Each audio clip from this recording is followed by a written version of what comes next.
Mwiriwe ugwaruka muri mu gihugu cy'u Burundi, mwiriwe ugwaruka muri mu gihugu cy'u Buholandi. Mu mazina nitwa Jean Seguin Karorero, nkaba n'inyambukira y'u Burundi mu gihugu cy'u Buholandi. Twongeye turabahaye kaze muri kiganiro twise turi kumwe twese turashoboye. Ego turashoboye kwigishanya ikirundi. Uno munsi turi buvuge ku bijyanye na dote, ni ukuvuga gukwa, la deuxième mariage traditionnel burundais. Alors, gukwa kwazanywe n'abakoroni mu Burundi, bikaba bivuga yuko umuhungu aje iwabo n'umukobwa, hanyuma agatanga amafaranga y'agashimwe avuga yuko ashimiye abavyeyi kuko bareze neza umukobwa w'iwabo.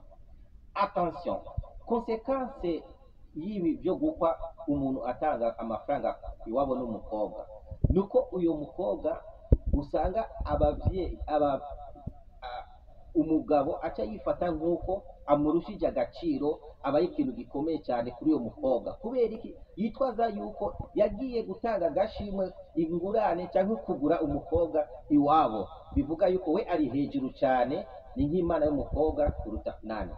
Iyo niyo konsekansi ya mbere yo kugura umukobwa cyangwa gutanga agashimwe iwabo n'umukobwa. Ikigira kabiri, turafise ibice 50 kwijana by'abakobwa bafashe amariske bavuga reka ntwarinda yuno muhungu, hanyuma kuri ubwo buryo azoca yemera kunywa. Hanyuma ugaca usanga uyo muhungu nta mafaranga yifitiye, ni umunyeshure, rero akaba adafite cyangwa akihakana iyo nda y'uyo mukobwa. Muri icyo gihe uyo mukobwa aca yisanga abyaye umwana atagira se wiwe. Mu gihugu turuzuranye abakobwa bafite abana atabase babo bahari. Iyi ni konsekansi ya kabiri yo gufata riske, gutwara inda wifuza yuko bazogokwa. Icya kabiri, riske ya kabiri, turafite riske ya kabiri yuko iyo umukobwa yarongowe, hari igihe umuhungu asanga yuko atameze neza, uburere bwiwe bijanye n'ukuntu ameze. Muri icyo gihe umukobwa agaca yigumura kuko abona yuko adashoboranye n'umuhungu. Wa muhungu asubiye gusaba ya mafaranga y'imuhira, imuhira y'umukobwa batifise. Muri icyo gihe uca usanga bibateye ikibazo abavyeyi. Aha ndiko ndavuga abavyeyi badafise ubushobozi. Urumva ino ni riske ya kabiri ku muvyeyi yakiri inkwano y'umwana, kuko bivuga yuko umwana wawe atifashe neza ugombye gusubiza. Iyo ni riske ya kabiri.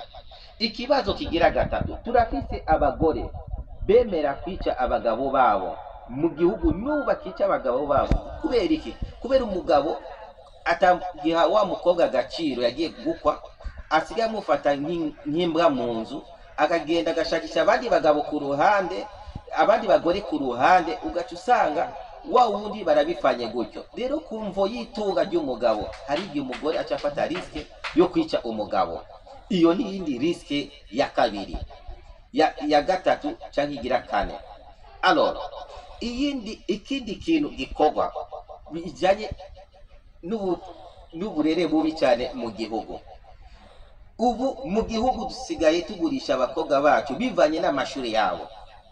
Mu bisanzwe umwana niba yarize usanga bamukwesha imiliyoni 3 cyangwa 4. Uyo ni wize universite afise master degree, ufise niveau ya baccalaureat dusigaye turihisha 1,000,000 cyangwa 2,000,000. Uwize secondaire gusa ni 1,000,000.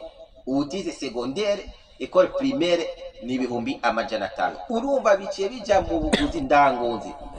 Urumva rero duhe agaciro, duhe valeur abagore biwacu, abakobwa biwacu, tureke ikiguzi ndangozi. Iyo umuntu urize mucira igiciro, ni ukuvuga yuko uyo muntu nikiba ari kiremwa muntu, kiba ari nk'igikoko bo kugura kugira umuntu agura inka, impene, ainsi de suite.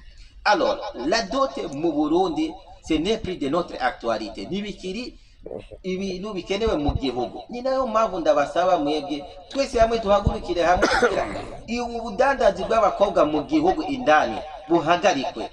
Kuko muri tradition Burundi kuva ku cami cyarazira kikaziririzwa kugura umukobwa cyangwa kugura ikiremwa muntu.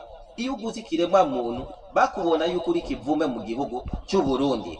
Rero ibi bintu twazaniwe n'abakoroni harageze aho yuko bihagarikwa mu gihugu.